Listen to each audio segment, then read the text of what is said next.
ئێمە ئەمڕۆ وەکو عادەتی هەمیشەییمان ساڵانە طبعاً ئەم حاجیانە کۆ دەکەینەوە بە 10 ڕۆژ پێشی سەفەر 15 ڕۆژ پێشی سەفەر کۆمەڵی ڕێنمونی هەیە چ ئەوەیکەوە چۆن پابەند دەبن بە متعاهیدەکانی خۆیانەوە چۆن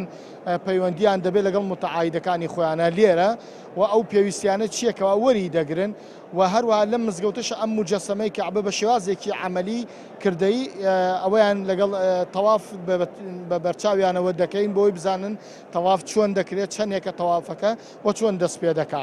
دەمێنێتەوە سەر ئەوەی ڕێژەی ئێمە حاجیان بۆ ئەمساڵ 1206 کەسمانەیە وەکو پارێزگای سلێمانی بێجگە ئیدارەی گەرمیان وەکو سەرانسەری هەرێمی کوردستان 3650 حاجیمان هەیە ئێمە بە نسبەتی ئیدارەی با بڵێن سلێمانی و دەوروبەری بە شارەزور و پارێزگای هەڵەبجە کە ئەمساڵی شەد لەسەر ئێمەیە لەسەر سلێمانیە تقریبا دابەش بووین بۆ 26 قافڵە ئەو 26 قافڵەت بە 6 قافڵە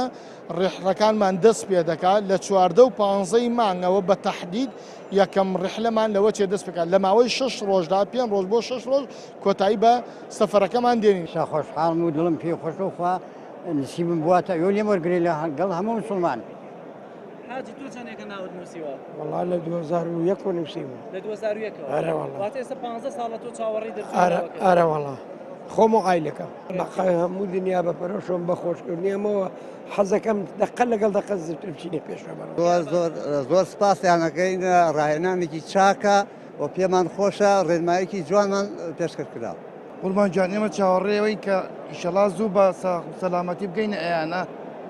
چاوەڕێ ئەوەکەین کە ئەو ڕۆژەمان بۆ دیاریکەن کە هەمومان حازرمی لایەنە سوار تیارەکە ببین چاوەڕێ ئەوە ئاکەین ئەم نەنێن و بچین و هات و چۆ بکەین